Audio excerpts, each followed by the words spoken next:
Previous લેક્ચરમાં આપણે ચાકગતિ chapter complete પૂરું કરી દીધું હતું.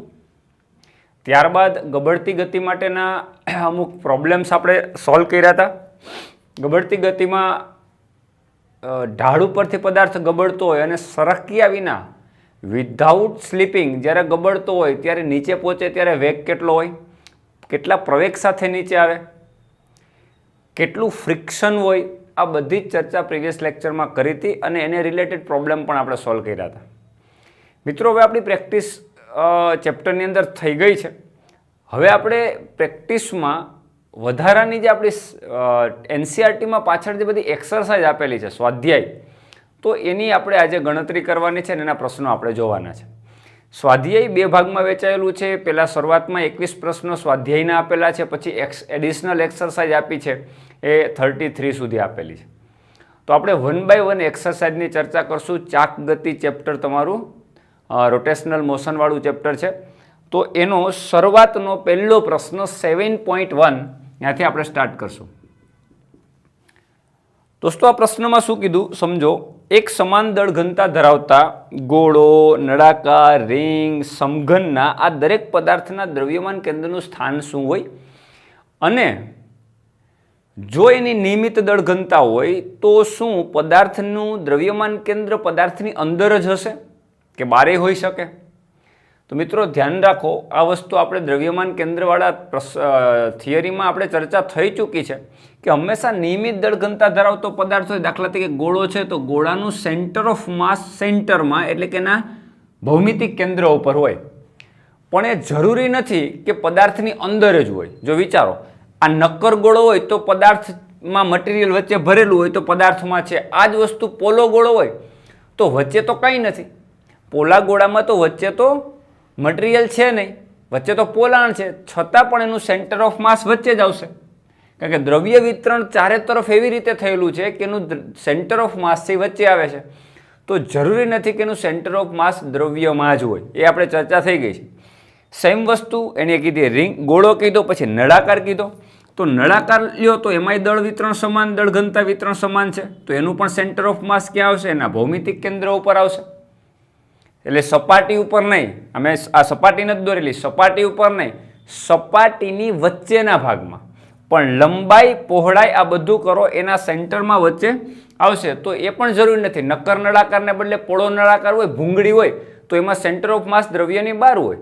જ્યારે દાખલા તરીકે આપણે ચોકનો કટકો લઈએ તો એમાં સેન્ટર ઓફ માસ, ચોકનો કટકો લઈએ જ આપણે બ્લેકબોર્ડમાં ચોકનો યુઝ કરીએ તો એમાં એ પોલો નળાકાર નથી, નક્કર નળાકાર છે. તો એમાં સેન્ટર ઓફ માસ ક્યાં આવશે? આવશે દ્રવ્યમાન કેન્દ્ર એના ભૌમિતિક કેન્દ્ર ઉપર, પણ ત્યાં મટીરિયલ હશે એટલે દ્રવ્યની અંદર કહેવાય. એટલે જરૂરી નથી કે એનું સેન્ટર ઓફ માસ દ્રવ્યની અંદર જ હોય. બરાબર? ઓકે. હવે તમારો જે બીજો ક્વેશ્ચન છે, ચલો નળાકાર હોય કે પછી ત્રિકોણ હોય કે રિંગ હોય, ગમે તે હોય, તકતી હોય, આ નિયમિત દળ ઘનતા વિતરણ ધરાવતા પદાર્થમાં હંમેશા સેન્ટર ઓફ માસ ક્યાં હોય? એના ભૌમિતિક કેન્દ્ર ઉપર. આ વસ્તુ મગજમારી. રેડી? ઓકે. હવે તમારી એક્સરસાઇઝ નંબર 7.2 આ જોઈએ. આમાં શું કીધું કે HCl અણુમાં 2 પરમાણુના ન્યુક્લિયસો. HCl નો એક અણુ છે, એમાં 2 પરમાણુ છે. એ 2 પરમાણુ વચ્ચે એના ન્યુક્લિયસો વચ્ચેનું અંતર લગભગ 1.27 એંગસ્ટ્રોમ છે. એટલે HClમાં હાઇડ્રોજન અને ક્લોરિન બંનેના પરમાણુમાં બંને વચ્ચેનું ડિસ્ટન્સ 1.27 એંગસ્ટ્રોમ છે. એટલે દાખલા તરીકે હાઇડ્રોજન પરમાણુ છે અને એની સાપેક્ષે આ ક્લોરિન પરમાણુ છે. આ બંને વચ્ચેનું જે ડિસ્ટન્સ છે એ 1.27 એંગસ્ટ્રોમ છે. Right? Means 1.27 into 10⁻10 meter. 1 angstrom is equal to 10⁻10 meter. You know very well. તો 1.27 into 10⁻10 27 to 10⁻10 meter. ઓકે. હવે એવું કીધું છે કે હાઇડ્રોજન પરમાણુથી લગભગ ક્લોરિનનું દળ 35.5 ગણું વધારે લેવાનું. એટલે હાઇડ્રોજનનું તમે 1 એકમ લ્યો તો આનું એના કરતાં 35 ગણું એટલે 35.5 એકમ લેવાનું થાય. સિમ્પલ વાત. એટલે આ કોના માટે? હાઇડ્રોજન માટે અને આ ક્લોરિન પરમાણુ માટે. જો આનું 1 એકમ વિચારો તો એની સાપેક્ષે આનું 35.5 એકમ ગણવાનું. આટલું એના કરતાં વધારે છે. રાઈટ? ઓકે. તો તમને પૂછ્યું છે કે ન્યુક્લિયસનું દ્રવ્યમાન કેન્દ્રમાં કેન્દ્રિત થયેલું ધારો અને એનું આ અણુનું સેન્ટર ઓફ માસ આશરે સ્થાન નક્કી કરો. હવે તમે સેન્ટર ઓફ માસ ગમે ત્યાંથી લઈ શકો, હાઇડ્રોજનથી પણ ગણી શકો અને ક્લોરિનથી પણ ગણી શકો. તો ધારો કે આપણે હાઇડ્રોજનથી x જેટલા અંતરે છે. રાઈટ? અને મિત્રો યાદ રાખો, આપણે વસ્તુ કીધેલી છે કે જેનું દળ વધારે છે એના તરફ સેન્ટર ઓફ માસ હશે. આના કરતાંનું 35 ગણું દળ વધારે છે, 35.5 ગણું. તો સ્વાભાવિક છે centre of mass near about કોની હશે? નિયર કોની હશે?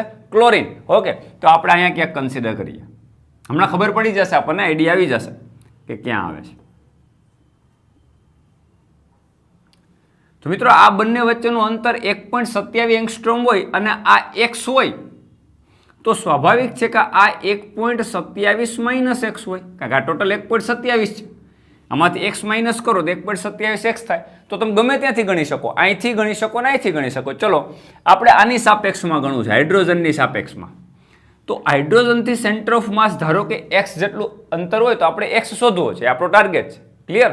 ઓકે, તો ચલો સેન્ટર ઓફ માસનું સૂત્ર શું મિત્રો? આપણે ભણી ગયા છીએ. x is equal two xcm, centre of માસથી જે ડિસ્ટન્સ છે x અંતરે આપણે ધારીએ m1 x1 plus m2 x2 by m1 plus m2. m1 for hydrogen, m2 for chlorine. Right? Okay મિત્રો, આનું 1 એકમ લઈએ આપણે, એટલે m1 નું 1 એકમ લઈએ તો આ 1. x1 એટલે શું? અહીંથી અંતર ક્યાંનું? હાઇડ્રોજન સુધીનું અંતર. મીન્સ કે ત્યાંથી અંતર એટલે 0 થઈ જશે.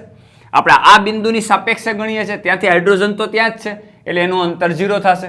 એટલે આ તમારા માટે 0 થશે. પ્લસ m2 એટલે 35.5. રાઈટ? અને x2 એટલે અહીંથી આ કેટલો દૂર છે? આની સાપેક્ષે આપણે ગણીએ છીએ. રાઈટ? તો અહીંથી ક્લોરિન કેટલો દૂર છે? 1.27 એંગસ્ટ્રોમ. એટલે આ થશે તમારું 1.27 ગુણ્યા 10⁻10, સોરી મીટરમાં આપણે બધું કન્સિડર કરશું. રાઈટ?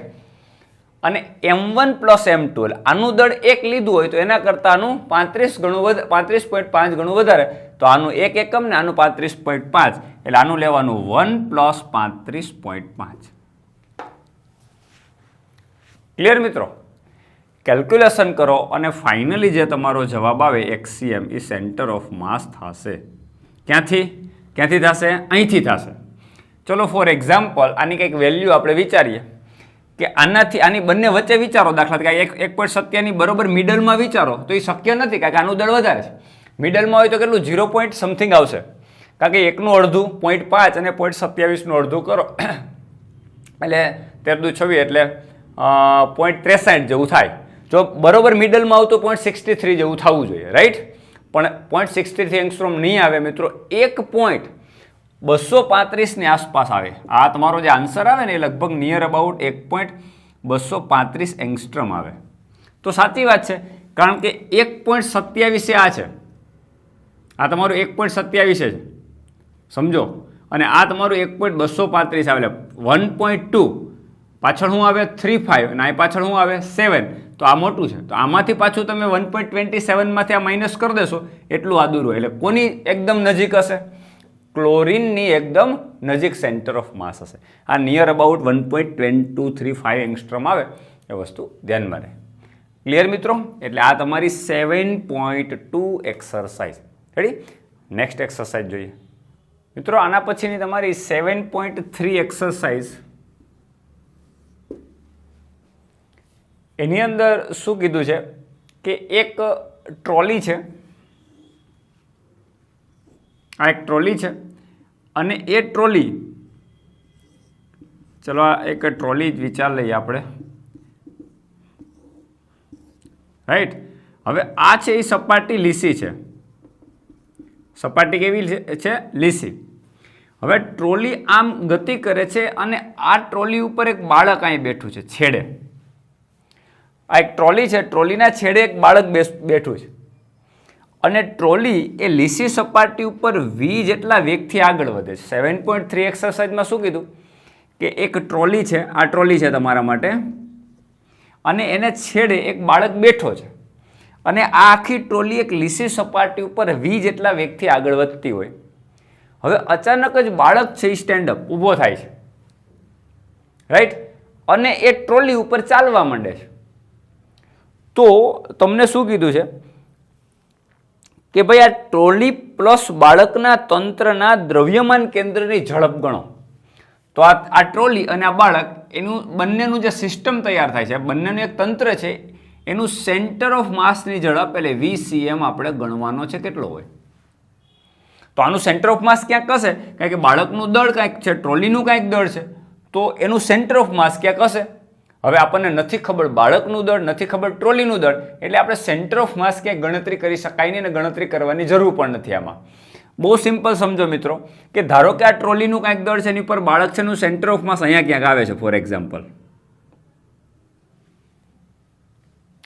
તો અત્યારે આખી સિસ્ટમ પેલા v જેટલા વેગથી ગતિ કરતી હતી જ્યારે બાળક બેઠો હતો ત્યારે. હવે બાળક ઊભો થઈને ટ્રોલી ઉપર જ ચાલે છે, એટલે આખી ટ્રોલી પ્લસ બાળકનું આખું જે તંત્ર છે એ પેલા v વેગથી જતું હતું. હવે બાળક ચાલવા માંડે છે તો એના સેન્ટર ઓફ માસની ઝડપ કેટલી થાય, આવું તમને પૂછ્યું છે.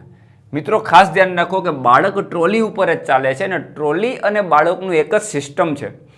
તો બાળક ટ્રોલી ઉપર જેટલું ફોર્સ લગાડે, ટ્રોલી એટલું જ બાળક ઉપર ફોર્સ લગાડે, અને એક આંતરિક બળ, તો અહીંયા આંતરિક બળ 0 થાય અને સિસ્ટમ ઉપર કોઈ પણ પ્રકારનું બાહ્ય બળ નથી લાગતું. અહીંયા સિસ્ટમ ઉપર આ તંત્ર ઉપર કોઈ પણ પ્રકારના બાહ્ય બળની અસર નથી, કારણ કે ટ્રોલી અને સપાટી વચ્ચે ઘર્ષણ પણ નથી, બહારથી કોઈ બળ પણ નથી લગાડતું. તો સિસ્ટમ ઉપર નેટ ફોર્સ 0 છે, એટલે સિસ્ટમ ઉપરનું કુલ બાહ્ય બળ 0 છે, એટલે સિસ્ટમનું દ્રવ્યમાન કેન્દ્ર ઉપર કાંઈ બળ નથી લાગતું. એટલે મિત્રો દ્રવ્યમાન કેન્દ્રનો વેગ અચળ રહેશે, હશે એટલો જ રહેશે. એટલે પહેલાં કેટલા વેગથી ગતિ કરતું હતું v, તો હવે પણ એનો આન્સર શું આવશે, v જેટલા વેગથી ગતિ કરશે. ક્લિયર દોસ્તો? એટલે સેન્ટર ઓફ માસનો વેગ ક્યારે અચળ રહે, જ્યારે એની ઉપર કોઈ નેટ ફોર્સ ના લાગતો. આપણે ભણી જ ગયા છીએ કે F CM is equal to 0, center of mass means CM, FCM is equal to 0, ત્યારે ACM is equal to 0, એટલે સેન્ટર ઓફ માસનો પ્રવેગ 0 થાય અને સેન્ટર ઓફ માસનો વેગ હંમેશા અચળ રહે, એટલે પેલા હોય એટલો રહે, કંઈ ફરક પડે નહીં. અહીંયા માત્ર ને માત્ર આંતરિક બળની હાજરી છે, બાહ્ય બળની કોઈ હાજરી નથી. તો બાહ્ય બળ 0, એટલા માટે પ્રવેગ 0 અને એટલા માટે વેગ અચળ. ક્લિયર? એટલે દ્રવ્યમાન કેન્દ્રનો વેગ અચળ રહેશે અને પહેલાં કેટલો હતો v, તો v જળવાઈ રહેશે. ક્લિયર દોસ્તો? એના પછીની જે તમારી ક્વેરી છે, એક્સરસાઇઝ છે 7.4, એ આપણે જોઈએ.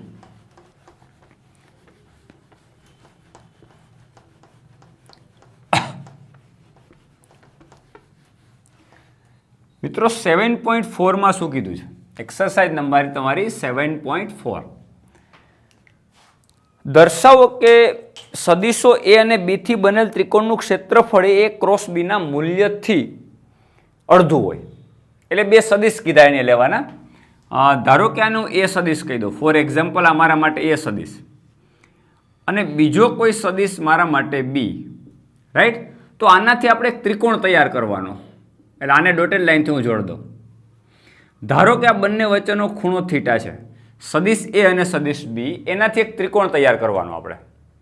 એ અને બી વચ્ચેનો ખૂણો ધારો કે થીટા છે, તો એને એવું કીધું કે આ ત્રિકોણનું ક્ષેત્રફળ હંમેશા, ત્રિકોણનું આવું પ્રૂવ કરવાનું છે, ત્રિકોણનું ક્ષેત્રફળ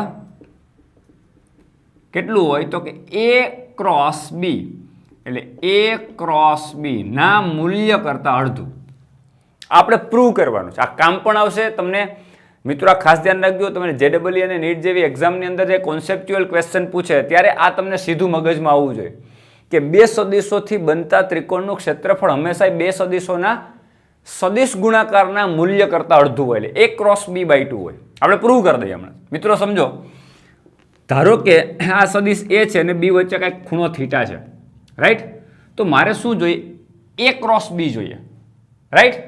તો મારે a ક્રોસ b જોઈતું હોય તો મારે શું જોઈએ? a cross B is equal to આપણને ખબર છે એ બી સાઇન થીટા થાય. મૂલ્ય એ બી સાઇન થીટા થાય ને. એ ક્રોસ બી બરાબર શું થાય? એ બી સાઇન થીટા થાય. તો સાઇન ઘટક કયો હશે તમે વિચારો. ધારો કે આને થીટાનો એક સામેનો ઘટક, થીટાનો એક સામેનો ઘટક ને એક પાસેનો ઘટક બંને દોરીએ તો અત્યારે તમે વિચારો જોઈએ કે આ હું ત્રિકોણ લઉં, આ ત્રિકોણ કાટકોણ ત્રિકોણ બનાવવાને નામ પણ આપી દઈએ. ચલો આને કેપિટલ એ આપીએ, ચલો આનું નામ કંઈક આવું આપી દઈએ, આને પી આપીએ, આને એલ આપીએ, આને એમ આપીએ અને આને એન આપીએ. તો એલ પી એન જે કાટકોણ ત્રિકોણ છે એમાં થીટાની સામેની બાજુ એટલે કર્ણનો સાઇન ઘટક થાય. તો કર્ણ તરીકે ત્યારે કોનું મૂલ્ય હોય? બી. તો આ ઘટક તમારો બી સાઇન થીટા હોય. આ ઘટક તમારું શું હોય? બી સાઇન થીટા હોય. હવે તમારે ત્રિકોણનું ક્ષેત્રફળ મેળવવું છે. ત્રિકોણનું ક્ષેત્રફળ જોઈએ છે. ત્રિકોણનું ક્ષેત્રફળ કેટલું હોય દોસ્તો? 1/2 પાયો ગુણ્યા વેધ. તો વેધની જરૂર પડે જ, રાઈટ?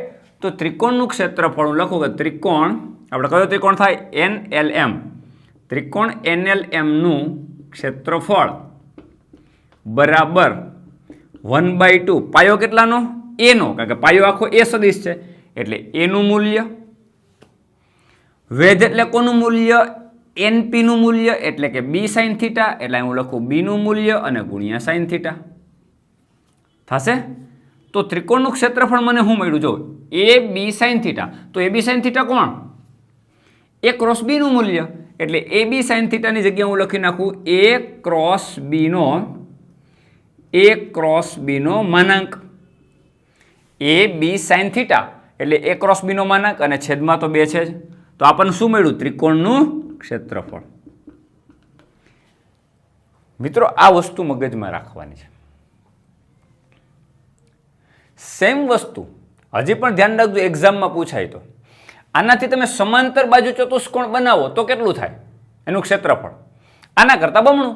સમજો, આવો એક ચતુષ્કોણ વિચારો, આવું પણ એક્ઝામમાં પૂછાયેલું છે. આ એ છે, આ બી સદિશ છે, આનાથી ચતુષ્કોણ બનાવી નાખો. ચલો પછી આના આમ ત્રિકોણ બનાવો તો આ ત્રિકોણનું ક્ષેત્રફળ ના ત્રિકોણ બીજો, તો આ બંનેના ક્ષેત્રફળ સરખા જ હોય ને. તો આખા ચતુષ્કોણનું ક્ષેત્રફળ કેટલું થાય? આખા ચતુષ્કોણનું ક્ષેત્રફળ આ ત્રિકોણ કરતા બમણું. ત્રિકોણના ક્ષેત્રફળ કરતા બમણું. તો ચતુષ્કોણનું ક્ષેત્રફળ એક્ઝામમાં પૂછે, દાખલા તરીકે ચતુષ્કોણનું ક્ષેત્રફળ તો ત્રિકોણ કરતા બમણું. તો ત્રિકોણનું કેટલું મળ્યું? A ક્રોસ B/2 એટલે A ક્રોસ B નું મૂલ્ય /2. આના કરતા બમણું તો બે કેન્સલ. તો જવાબ શું આવ્યો? A cross B. આનો મતલબ એક્ઝામમાં તમને એમ પૂછે કે બે સદિશોથી બનતો સમાંતર બાજુ ચતુષ્કોણનું ક્ષેત્રફળ કેટલું? તો કેટલું હોય? માત્ર A ક્રોસ B જેટલું. કારણ કે આ કોનું ક્ષેત્રફળ છે? ત્રિકોણનું. અને ગુણ્યા 2 કરો તો બે કેન્સલ એટલે શું થશે? A ક્રોસ B જેટલું થાય. એટલે બે સદિશોથી બનતા ત્રિકોણનું ક્ષેત્રફળ હંમેશા એ બે સદિશોના સદિશ ગુણાકાર કરતા અડધું હોય. ધ્યાન રાખજો, આ ફિક્સ થઈ ગયું. આ એક સ્ટેટમેન્ટ ફિક્સ થઈ ગયું કે બે સદિશો વચ્ચેનો ખૂણો થીટા હોય. બે સદિશોથી બનતો એક ત્રિકોણ વિચારો તો એ ત્રિકોણનું ક્ષેત્રફળ એ બે સદિશોના સદિશ ગુણાકારનું કેવું હોય? અડધું. અને એનાથી સમાંતર બાજુ ચતુષ્કોણ બનાવો તો તો કેટલું હોય એક્ઝેક્ટલી? A ક્રોસ B જેટલું. કારણ કે આનું બમણું કરો એટલે 2 કેન્સલ થઈ જાય એટલે A ક્રોસ B થાય. તો આવા પ્રશ્નો હોય તો પણ ધ્યાનમાં રાખો. ક્લિયર દોસ્તો? નેક્સ્ટ ક્વેરી પણ નેક્સ્ટ એક્સરસાઇઝ પણ આપણે જોઈએ.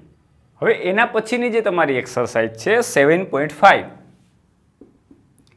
એમાં હું પૂછ્યું તમે જો, આવો જ કંઈક પ્રશ્ન છે કે A dot B cross C એટલે સદિશ A dot B cross C, A dot B cross C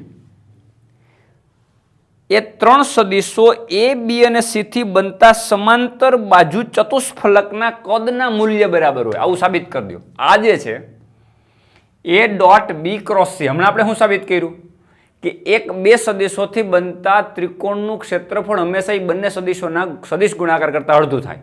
એમાં અહીંયા એવું પ્રૂવ કરવાનું કીધું કે A dot B cross C એટલે ત્રણ સદિશ છે એનાથી સમાંતર બાજુ ચતુષ્ફલક બને, લાઈક સમઘન. ચલો અહીંયા વિચારજો. ચલો આવો એક સમઘન છે.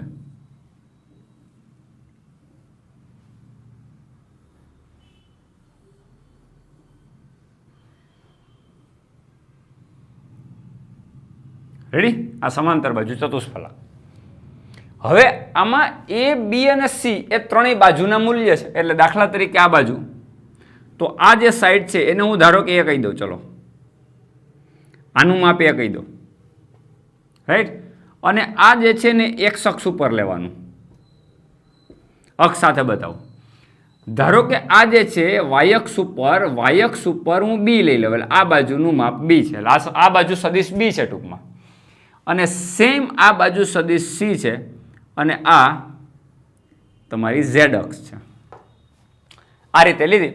તો હવે એવું કીધું કે બી ક્રોસ સી અને એ આ બંનેનો ડોટ ગુણાકાર કરો ને તો આના કદ જેટલું થઈ જાય. તો આનું કદ કેટલું હોય? સમઘનનું કદ કેટલું? લંબાઈ ગુણ્યા પહોળાઈ ગુણ્યા ઊંચાઈ. એટલે સમાંતર બાજુ ચતુષ્ફલક માટે કદ કેટલું હોય? લંબાઈ ગુણ્યા પહોળાઈ ગુણ્યા જાડાઈ ઊંચાઈ જે પણ. તો એ બી સી જેટલું હોય. ત્રણેય બાજુના માપના ગુણાકાર જેટલું કદ થાય. આ તમારું કદ થયું, રાઈટ. એ કોના બરાબર આપણે પ્રૂવ કરી દેવાનું છે? આના બરાબર. તો આપણે પ્રૂવ કરવાની ટ્રાય કરીએ. મિત્રો સમજો કે બી ક્રોસ સી એટલે શું? B C sine 90. કારણ કે બી અને સી બંને એકબીજાને લંબ જ હોય, ત્રણેય અક્ષ એકબીજાને લંબ હોય, ત્રણેય એકબીજાને પરપેન્ડિક્યુલર હોય. તો બી સી સાઈન 90, સાઈન 90 ની કિંમત 1. તો આનું મૂલ્ય થઈ ગયું બી સી. રેડી? હવે આપણે જો એને સદિશ બતાવવું હોય તો શું થાય? બી ક્રોસ સી નો સદિશ કોને લંબ હોય મિત્રો? બી ને પણ લંબ હોય અને સી ને પણ લંબ હોય. એટલે બી અને સી થી બનતા સમતલને લંબ હોય.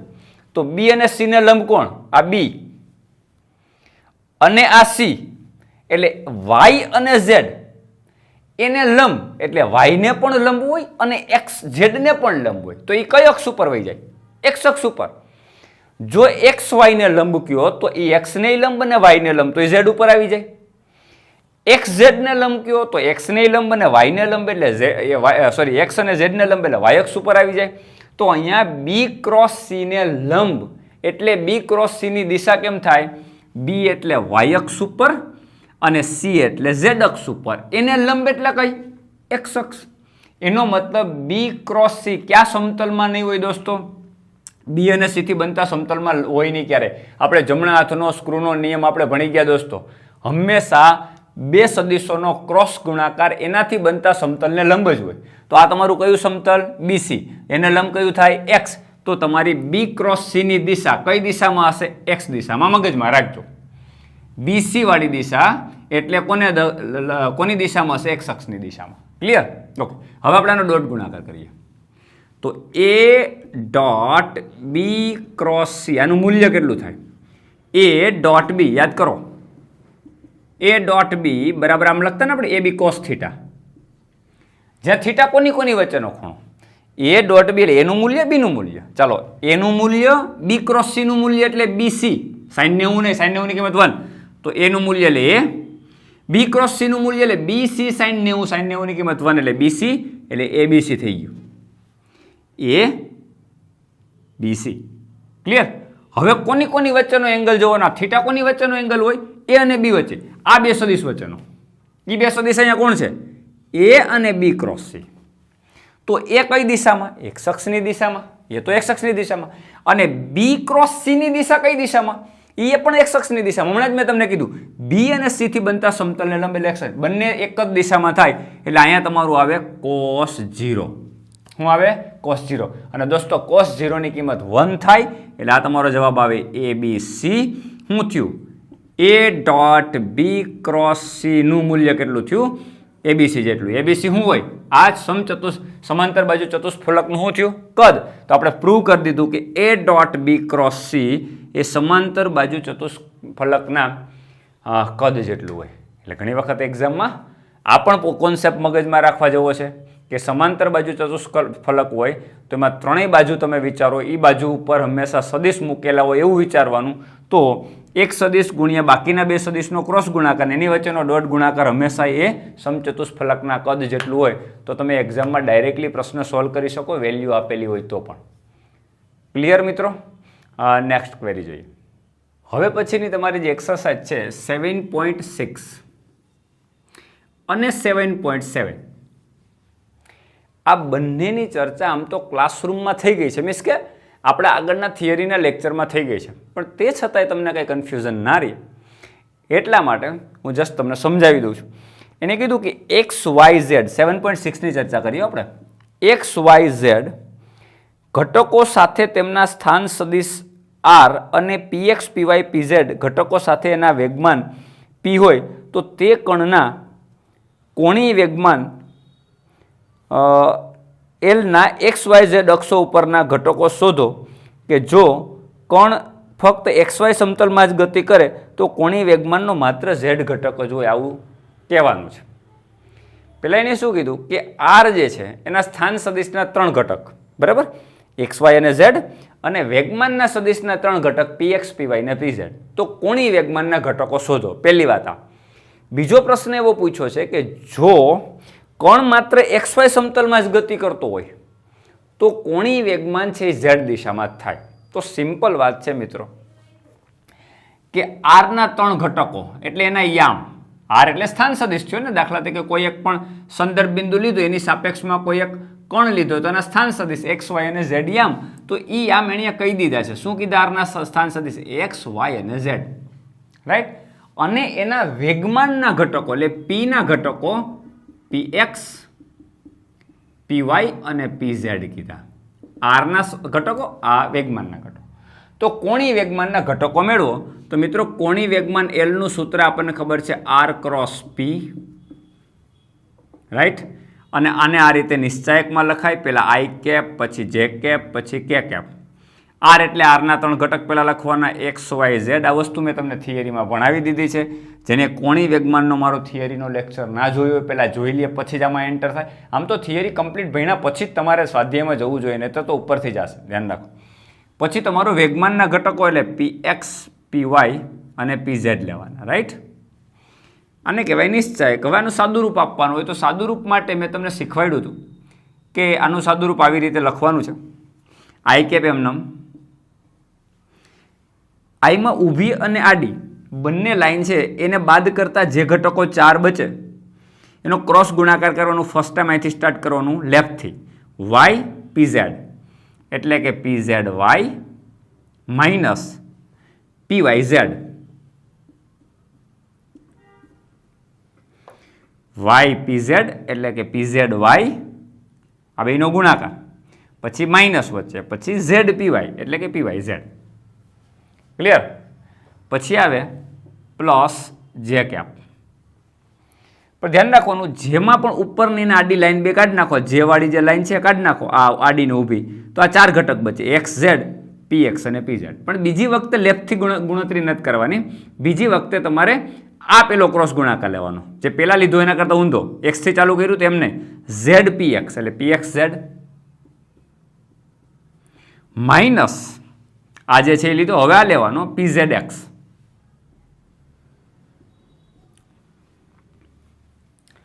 પાછું બદલાવી નાખવાનું. પછી કે કેપ, તો કે કેપમાં ઊભી અને આડી લાઈન કાઢી નાખો તો આ 4 ઘટક બચે. તો એમાં પાછું ડાબેથી સ્ટાર્ટ કરવાનું, X P Y minus Y P X. મિત્રો તમે જો, આ એલ નો સદિશ થયો, રાઈટ. આ એલ નો સદિશ થયો તો આને આમ લખાય L X I cap plus L Y J cap plus L Z K cap. જ્યાં એલ એક્સ શું? એક્સ દિશાનો કોણીય વેગમાનનો ઘટક, એલ વાય વાય દિશાનો કોણીય વેગમાનનો ઘટક અને એલ ઝેડ ઝેડ દિશાનો કોણીય વેગમાન. તો અહીંયા એલ એક્સ ની જગ્યા ઉપર શું આવ્યું? P Z Y minus P Y Z. આ જે છે એ શું થયું? એલ એક્સ એટલે આ કોણીય વેગમાનનો એક્સ ઘટક, સેમ આ વાય ઘટક, સેમ આ ઝેડ ઘટક. એટલે એલ વાય એટલે શું થાય? આ થશે. એલ ઝેડ એટલે આ શું થશે? આ થશે. હું લખતો નથી હવે. આ તમારા માટે એલ એક્સ, આ તમારા માટે એલ વાય અને આ તમારા માટે એલ ઝેડ. એટલે કોણીય વેગમાનનો એક્સ ઘટક, આ કોણીય વેગમાનનો વાય ઘટક ને કોણીય વેગમાનનો ઝેડ ઘટક જે મેળવવાના કીધા એ આપણે મેળવી દીધા. પહેલો પ્રશ્ન તમારો એમાં પૂરો થયો. હવે જેને એક ક્વેશ્ચન પૂછ્યો છે, જો પદાર્થ એક્સ વાય સમતલમાં જ ગતિ કરતો હોય તો એનું કોણીય વેગમાન માત્ર ઝેડ ઘટક જ મળે. તો મિત્રો આ વસ્તુ વાત આપણે થઈ જ ગઈ છે. વ્યાખ્યાત તમે જોઈ લ્યો. કે L is equal two R cross P, એટલે કે L ની દિશા હંમેશા R અને P થી બનતા સમતલને લંબ હોય. P એટલે વેગમાન અને P ની અંદર mv આવી ગયો.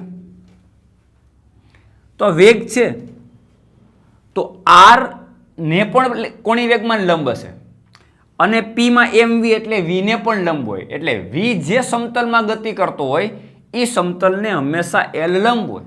તો v અત્યારે કયા સમતલમાં ગતિ કરે? XY સમતલમાં. તો એને લંબ કોણ હોય? Z.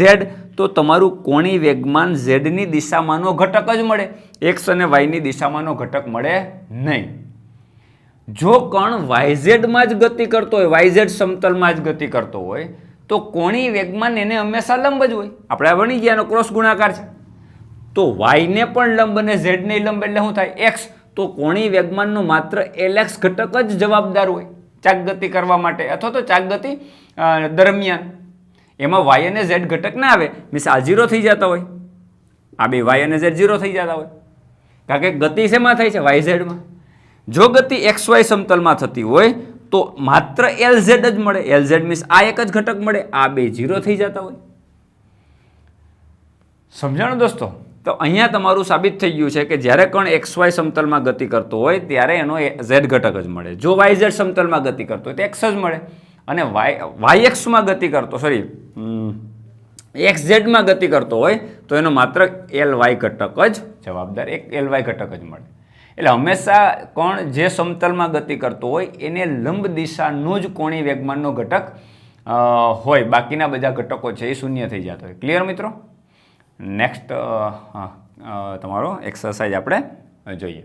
એના પછીની તમારી જે NCERT એક્સરસાઇઝ છે 7.7, આ સમજો. પહેલા પ્રશ્ન સમજવાનો છે કે દરેકનું દળ m અને ઝડપ v હોય એવા બે કોણ છે અને એકબીજાની વિરુદ્ધ દિશામાં d અંતર રહેલ બે સમાંતર રેખાઓ ઉપર ગતિ કરે. જો સમજો એને શું કીધું? આપણે બે સમાંતર લાઈન પહેલા દોરી દઈએ. ચલો આ લાઈન દોરી ઊભી, આમ ગમે એમ રાખી શકાય, સમાંતર રાખવાની, સાડી રાખો, ઊભી રાખો, એ કંઈ મેટર નથી કરતું, રાઈટ? આ બંને લાઈન વચ્ચેનું ડિસ્ટન્સ d છે. ક્લિયર?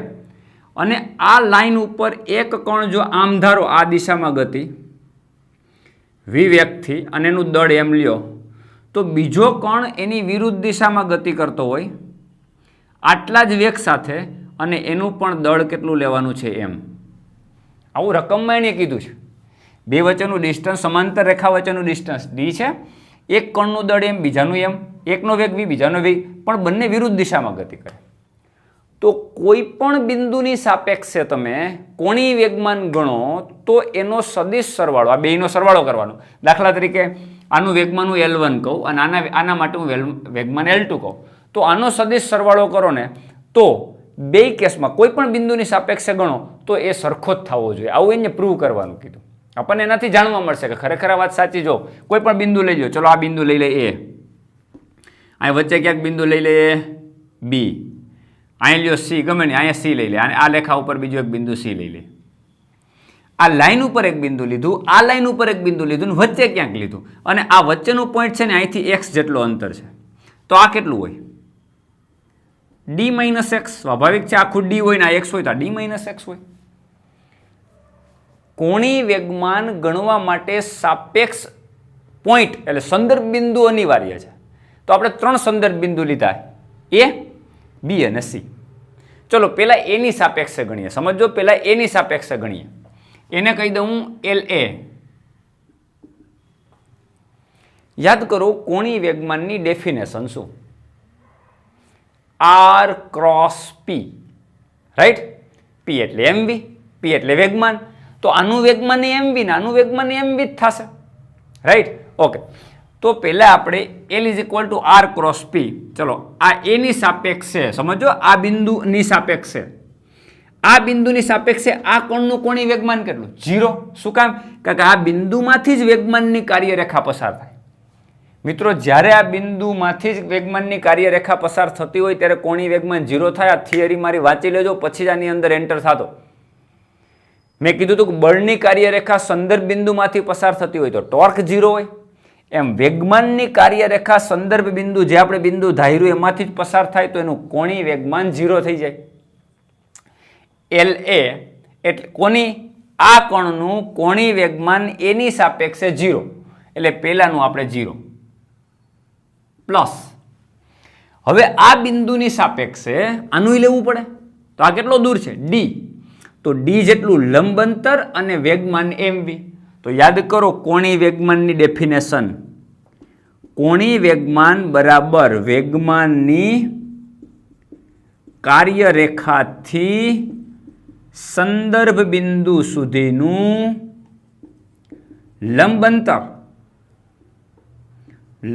અંતર અને ગુણ્યા વેગમાન p એવી રીતે ટોર્કમાં બળની કાર્યરેખાથી સંદર્ભ બિંદુ સુધીનું લંબ અંતર ગુણ્યા બળ તો વેગમાનનું સંદર્ભ બિંદુથી લંબ અંતર કેટલું સંદર્ભ બિંદુથી વેગમાનની કાર્યરેખા સુધીનું લંબ અંતર કેટલું તો આ સંદર્ભ બિંદુ ત્યાંથી આ લંબ અંતર કેટલું d એટલે આ d ગુણ્યા વેગમાન કેટલું આ કણનું mv એટલે dmv થાય સમજો એ બિંદુ આપણે ધાર્યું એ બિંદુની સાપેક્ષે આનું વેગમાન L1 0 આનું વેગમાન L2 dmv આ તમને મળ્યું LA = mvd ચલો એક મળી આ રીતે LB મેળવીએ LB મીન્સ b ની સાપેક્ષે તો આ કેટલું x તો લંબ અંતર x અને ગુણ્યા આનું વેગમાન mv એટલે mvx એટલે L1 કેટલું mvx કારણ આનું વેગમાન mv અને અંતર x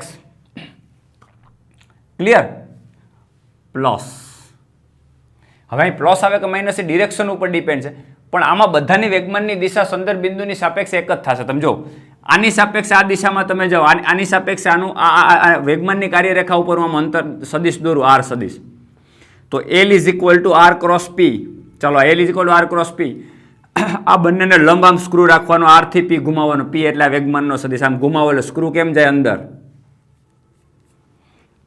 r થી p એટલે વેગમાનના સદિશ સુધી સ્ક્રૂ ઘુમાવેલો અંદર જશે એટલે આનું વેગમાન થયું અંદર તો અંદરને આપણે પોઝિટિવ ગણ લઈ ચલો અંદર તરફની દિશાને આપણે પોઝિટિવ ગણ લઈએ ધારો કે ફોર એક્ઝામ્પલ તો જો આમાં અંદર મળે તો પોઝિટિવ લેવાનું બહાર મળે તો નેગેટિવ લેશું ચલો ઓકે ચલો b ની સાપેક્ષે આનો સ્થાન સદિશ આમ થાય આ તમારા માટે સ્થાન સદિશ r હવે સ્ક્રૂ આમ રાખવાનો r થી વેગમાન તરફ ઘુમાવાનો આનું વેગમાન નીચે છે આ r છે ત્યાંથી વેગમાન નીચે તરફ છે એટલે આમ ઘુમાવાનો તો આમાં સ્ક્રૂ આમ જ થશે r થી mv તરફ એટલે સ્ક્રૂ અંદર જ જશે તો આમાં પણ પોઝિટિવ થશે એટલે બેયની સાઇન સરખી લેવાની છે આ મગજમાં રાખજો બંને વખતે સાઇન પોઝિટિવ લેવાની આની પોઝિટિવ લીધી તો આની પોઝિટિવ લેવાની આની નેગેટિવ લીધી તો આની નેગેટિવ લેવાની ઓકે આની પોઝિટિવ લીધી આની પોઝિટિવ ચલો આનું વેગમાન મળી ગયું L1 કેટલું mvx હવે b ની સાપેક્ષે આનું વેગમાન તો થઈ ગયું કોણી વેગમાન હવે b ની સાપેક્ષે આનું કોણી વેગમાન લેવાનું તો આ કેટલો દૂર છે d - x તો લેવાનું d - x અને mv × d - x તો ફાઇનલી ગણતરી કરીએ તો mv x પ્લસ mvd આનો ગુણાકારની સાથે અને માઇનસ mvx મિત્રો mvx પ્લસ ને mvx માઇનસ કેન્સલ જવાબ આવ્યો mvd આ તમારું LB સમીકરણ નંબર 2 મિત્રો જોજો LA = LB yes mvd answer mvd બેયનો સરખો ઈ તો પ્રૂવ કરવાનું કીધું હજી ત્રીજો કોણ લઈ લે સોરી ત્રીજું બિંદુ લઈ લે c તો c થી આ કેટલું દૂર d આનું વેગમાન કેટલું mv તો c ની સાપેક્ષે આને કહી દે LC તો c ની સાપેક્ષે આ કણની આ કાર્યરેખાની તો આમાંથી જ પસાર થાય એટલે L2 તો 0 થઈ જાય તો અહીંયા આ 0 થયું અહીંયા આ 0 થશે અહીંથી પહેલાનું અંતર કેટલું d તો d વેગમાન કેટલું mv તો mvd અહીંયા L1 એટલે આનું વેગમાન જે આપણે L1 ધાર્યું છે એ આ બિંદુની એટલે કે c ની સાપેક્ષે d જેટલું દૂર છે એટલે d વેગમાન mv છે એટલે mvd એટલે અહીંયા L1 0 થયું તો અહીંયા L1 mvd આવશે અહીંયા L2 0 થઈ જાય કારણ કે L2 છે આ બિંદુમાંથી પસાર થાય એટલે એનું કોણી વેગમાન 0 થઈ જાય તો LC = ફાઇનલ mvd આવ્યું આ ત્રીજું મિત્રો જોજો LA = LB = LC તમને પ્રશ્ન એવું પૂછ્યો છે કે કોઈ પણ બિંદુ લ્યો તમે અહીં ધારો ગમે ત્યાં ધારો એની સાપેક્ષે કોણી વેગમાનનો સદિશ સરવાળો તો આપણે સદિશ સરવાળો જ કર્યો જો આનો જેટલા પણ વેગમાન મળે. તો કેટલા વેગમાન મળે? 2. તો બેયનો તમે સદિશ સરવાળો કરો તો આમાં એમવીડી મળે, આમાં એમવીડી મળે ને આમાં એમવીડી મળે. એનો મતલબ LA is equal two LB is equal two LC. એની સાપેક્ષે કોણી વેગમાનનો સરવાળો, બીની સાપેક્ષે અને સીની સાપેક્ષે બેયના કોણી વેગમાનનો સદિશ સરવાળો કેવો મળે? સમાન. કેટલો? MVD. ક્લિયર દોસ્તો? તો આજે જે આપણે લેક્ચરની આમ તો શરૂઆત કરી સ્વાધ્યાયની, મને એવું લાગે છે કે હવે પછીના જે પ્રશ્નો આવે છે એ થોડાક લેન્ધી અને વધારે સારી રીતે કરવા જેવા છે. એટલે વ્યવસ્થિત રીતે આખો એનો એક લેક્ચર અરેન્જ કરશું અને એ લેક્ચરની અંદર બધા જ સિરિયલ આપણે સ્વાધ્યાયના જે દાખલા છે, હવે પછીના જે સિરિયલ દાખલાઓ જે છે એમાં થોડીક દાખલાની લેન્થ પણ વધારે છે, થોડુંક સમજવાનું પણ છે. એટલે આજના લેક્ચરમાં મને એવું લાગે છે ટાઈમ પ્રમાણે અહીં સુધી રાખીએ. નેક્સ્ટ લેક્ચરમાં આપણે કન્ટિન્યુ કરશું ને એની અંદર બધા જ દાખલાઓ 1 by 1 આપણે ગણશું. થોડોક લેક્ચર આના કરતાં લેન્ધી થશે, પણ ચિંતા ના કરો, દરેક લેક્ચર જે છે એની કંઈક વેલ્યુ છે. નાનો લેક્ચર થાય તો પણ આપણે ભણવાનો છે આખો લેક્ચર, થોડો મોટો થાય તો પણ આપણે આખો લેક્ચર ભરવાનો છે. એટલે આજના લેક્ચરમાં દોસ્તો અહીં સુધી રાખશું. નેક્સ્ટ લેક્ચરમાં આપણે અહીંથી કન્ટિન્યુ કરશું. Have a good day.